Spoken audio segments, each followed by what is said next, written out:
اب تو آنکھوں کو کھولیے صاحب قاری مہتاب آج آئے ہیں، قاری مہتاب آج آئے ہیں، ان کو پھولوں میں تولیے صاحب۔ السلام علیکم۔ یہ کافی کا سلسلہ بھائی بند کر دو بس، یا تو کافی پی لو یا تقریر سن لو۔ جب میں نہیں پی رہا ہوں اس وقت کافی، تو تھوڑی دیر کے لیے اگر آپ بھی بند کر دیں گے تو ماحول اچھا ہوگا، میں سمجھوں گا۔ اس وجہ سے بس جو لے چکے وہ الگ بات ہے، باقی تھوڑی دیر کے بعد پی لینا۔ جو حضرات، اولاً تو بات یہ ہے کہ اب دیکھو وہاں بات کرنے لگ گئے لوگ، کیا بیان کرو، بس بہتر یہ ہے کہ میں اٹھ جاؤں یہاں سے۔ نہیں بھائی، اسے ماحول کو ختم کرے بھائی، بعد میں پینے پیانے کا ماحول کیجیے۔ آپ ٹینشن نہ لیں، مجھے بیان نہیں کرنا ہے اب تک، میرا موڈ بہت اچھا نہیں ہے، آپ سمجھ لیں کیا بہت لمبا بیان کروں گا۔ کیا ٹائم ہو رہا ہے؟ 12:11۔ سونے کا وقت ہے یہ۔ فائدہ کیا ہے جب فجر کی نماز بھی نہ پڑھی جائے، یہاں بیٹھ کے جلسے سنے جا رہے ہیں مولویوں کے، اور فجر کے ٹائم جو ہے سب پڑھ کے لمبی سانس لے کر سوئیں گے، کیا فائدہ ہے جلسے کا؟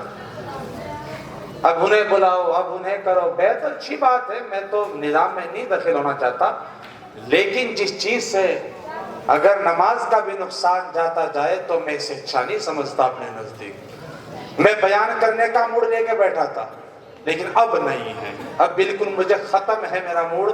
چند بات میں کہہ دیتا ہوں، چونکہ جس کام کے لیے کسی کو بلایا جاتا ہے اگر وہ نہ کہے تو وہ بات اس کی نامکمل ہوتی ہے۔ اب جسے جانا ہے تو جائے، اور جسے بیٹھنا ہے بیٹھ جائے، یہ ختم کر دو آنا جانا۔ بیٹا آگے آ جاؤ، آپ بھی اٹھ کے آ جاؤ بھائی، آگے بڑھاؤ، بہت جگہ خالی ہے ماشاءاللہ۔ بس بیٹھ خاموش ہو جاؤ، جو برآمدے میں بیٹھ کے بیٹھا نا آگے آ جاؤ، آپ ادھر مل جاؤ بیٹا، وہ میرے دوست مل جائے جلدی سے۔ اگر ماشاءاللہ آپ جب سے ساتھ دے رہے، میں آپ کی ہمت کو سلام کرتا ہوں۔ یہ مائک ذرا اس طرح چلا دو جو مجھے بولنے میں تکلیف نہ ہو، بالکل ٹھپ چل رہے ہیں مائک آپ کے، قریب ہو جاؤ ذرا، اور قریب ہو جاؤ ماشاءاللہ۔ اللہ تعالیٰ آپ کا جو آپ نے یہاں پر بیٹھے اور یہاں پر بیٹھ کر جو آپ نے علماء کو سنا، اے بچیوں بیٹی چپ ہو جاؤ خدا کے واسطے، تمہارا احسان ہوگا بہت بڑا۔ آپ نے جو علماء کرام کو سنا، اس کے لیے میں تمام حضرات کا شکر گزار ہوں، اور آپ نے اس عظیم الشان محفل میں مجھے بھی بلایا، باری تعالیٰ تمہیں اپنی بارگاہ میں قبول فرمائے۔ ایک بات یاد رکھو، یہاں بیٹھنا تمہارا خالی نہیں جائے گا، اس لیے کہ آدمی جیسے مجلس میں بیٹھتا ہے اللہ تعالیٰ اسی کے مطابق اس کی نسبت جوڑ دیتا ہے۔ آپ جا کر کے کانگریس کی پارٹی میں جا کر بیٹھ جاؤ، لوگ کہیں گے کانگریسی بیٹھے ہوئے ہیں۔ آپ بسپا کے جلسے میں چلے جاؤ، لوگ کہیں گے سب کے سب بسپا والے بیٹھے ہوئے ہیں۔ آپ بھاجپا کے جلسے میں جاؤ، لوگ کہیں گے سب کے سب کمل کے پھول والے بیٹھے ہوئے ہیں۔ لیکن خدا کی قسم آج آپ سب کے سب اللہ اور اس کے رسول کی محفل میں جمع ہوئے ہو، اس لیے جب تمہیں کوئی دیکھے گا تو وہ یوں کہے گا یہ سب کے سب اللہ والے بھی ہیں اور رسول اللہ والے بھی ہیں۔ تو جس مجلس میں بیٹھ کر بندہ اللہ والا ہو جائے، رسول اللہ والا سمجھا جائے، تو بتاؤ مسلمانوں اس مجلس سے عظیم مجلس کوئی ہو سکتی ہے؟ زبان سے بولو، ہو سکتی ہے؟ تو آپ جب سے، میں آپ کی ہمت کو دا دیتا، آپ جب سے بیٹھ کے سن رہے ہو، مغرب کے بعد سے پروگرام چل رہا ہے، آپ بیٹھے ہوئے 12 بج کے آگے گھڑی جا چکی ہے، لیکن تم نے پھر بھی اٹھنے کی ہمت طاقت نہیں کی کہ کوئی نہیں، جب مولوی لوگ آئے ہیں تو ان کو سن بھی لے، اللہ تعالیٰ تمہیں اس کا نعم البدل عطا فرمائے گا۔ اور جس کی نسبت جیسی ہوتی ہے اس کے ساتھ معاملہ بھی ایسا ہی کیا جاتا ہے۔ بیٹی ایک بار میں پھر تمہیں کہہ رہا ہوں چپ ہو جاؤ، اگلی بار میں تمہیں یہاں سے کہوں گا اٹھ کے پیچھے چلی جاؤ، اسی لیے اب مت بولنا۔ جیسی جس کی نسبت ہوتی ہے اس کے ساتھ معاملہ بھی ویسا ہی کیا جاتا ہے۔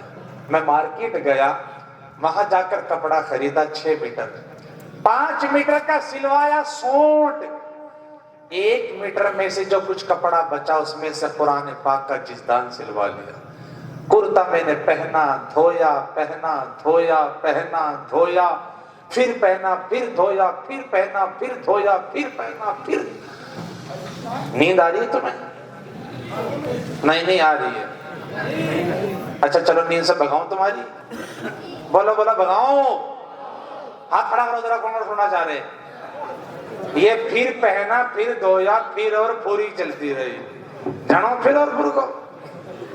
ایک بہت بڑا نواب تھا، نواب، اس نے اعلان کرایا کہ جو مجھے دن چھپنے سے لے کر یعنی شام سے لے کے صبح تک ایک کہانی سنائے، کہانی ایسی ہے نہ بھولے نہ چھوٹے نہ رکے نہ ختم ہو، تو اسے آدھی نوابیت اور بیٹی کا ڈولہ اس کے ساتھ کر دوں گا۔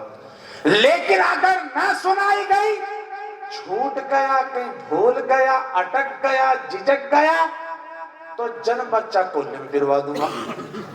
اب آدھی نوابیت اور بیٹی کے ڈولے کا لالچ آوے تو سب کے سب آگے کو کھس کے، لیکن جب بچوں تم چپ رہو، لیکن جب جن بچہ کولوں میں پہننے کا نمبر آوے تو وہ پیچھے کھس کے۔ لیکن کچھ ایسے بھی نوجوان ہوتے ہیں، لے بھائی ڈھنڈیرے کا کوئی نوجوان تھا، اس نے سوچا یار ساری زندگی ہو گئی پاپڑ پھیلتے پھیلتے، ایک بازی اور صحیح، یا تو آر یا پار۔ اب پہنچ گیا وہ نواب کے پاس، نواب صاحب آدھا برز ہے، کہا آدھا برز ہے، کہا نواب صاحب میں آپ کا چیلنج قبول کرتا ہوں۔ نواب نے کہا او نوجوان اپنی جوانی پہ ترس کھا، ابھی تو تو نے اسوانے شباب کے پیڑ سے کوئی پھل بھی نہیں چکھا، چلا جا، کیوں خام خواہ اپنی موت کے منہ میں چلا ہوا تو آیا ہے؟ تو نے لالچ تو سن لیا لیکن تو نے یوں نہیں سنا، اگر نہ سنائی گئی تو جن بچہ کلر ملے گا۔ اس نے کہا حضور میں سب کچھ طے کر کے عزم مصمم کر کے آیا ہوں، یا تو مر کے جاؤں گا یا کچھ، ارے بولو، یا مر کے جاؤں گا یا کچھ کر کے جاؤں گا۔ میں بھی مولوی توقیر کا چیلا، ایسے کہا ماننے والا۔ نواب نے کہا سنا، کہا ایسے نہیں سناؤں گا، کہا پھر کس طرح سنائے گا، کوئی نیا طریقہ ہے؟ کہا حضور کہانی تو میں کہوں گا لیکن آپ کو ہنکارا دینا پڑا گا۔ اب قاعدے وصول کی بات تھی، ماننی تو پڑتی کہ مفتی مجیب الرحمان صاحب۔ اب بات کو مان لی گئی، اب کہانی کہنی شروع کری، چلو تم بھی بیٹھ گئے، جب میں بھی بیٹھ گیا تو کیا 10 15 20 منٹ تمہاری لے ہی لوں یا نہیں؟ ارے بیٹھے رہو گے نہیں؟ میں ہوں تو 0 واٹ کا بلب، 0 واٹ کا بلب ہوں میں۔ آپ نے دیکھا ہوگا کہ جب لوگ جاگتے ہیں بات چیت کرتے ہیں تو بلب کون سا جلتا ہے؟ 100 واٹ کا۔ کیا جلتا ہے؟ اور جب سونے کا نمبر تھا کون جلتا ہے؟ 0 واٹ کا۔ تو جو بڑے بڑے مولوی تھے یہ سب بڑے تھے ماشاءاللہ، اور میں سب سے چھوٹا ہوں تو سب سے آخر میں مجھے لیا کہ جب لوگ سو جائے تو اب تو بیٹھ جائیے۔ عرض کر رہا تھا، کہا حضور انشاءاللہ، واہ جی واہ، محبت کو سلام آپ کی، ماشاءاللہ۔ عرض کر رہا تھا، کہا چل کہانی کہنی شروع کر۔ کہتا نواب صاحب ہنکارا دینا پڑے گا، کہا ٹھیک ہے۔ اب اس نے کہا چل شروع کر۔ اب نواب کو اس نے کہانی کہنی شروع کی، دن جیسی چھپا شام ہوئی، اس نے کہا نواب صاحب، کہا ہوں، کہا نواب صاحب، کہ ہوں، کہا میاں نواب صاحب، کہتے میاں نواب صاحب کیے جا رہا، آگے یوں تو بتا تھا کیا؟ اس نے کہا نواب صاحب ایک بہت بڑا کاشتکار تھا، کہا پھر؟ کہا بہت زیادہ اس کی زمین تھی، کہا پھر؟ کہا بہت بڑا کھیت تھا اس کا نواب صاحب، کہا پھر؟ کہا حضور اس نے اسے بہا دیا، ہڑ چلا دیا اس میں، کہا پھر؟ کہا اس میں گیہوں بیر دیے، کہا پھر؟ کہا پھر کچھ دن کا پانی دے دیا، کہا پھر؟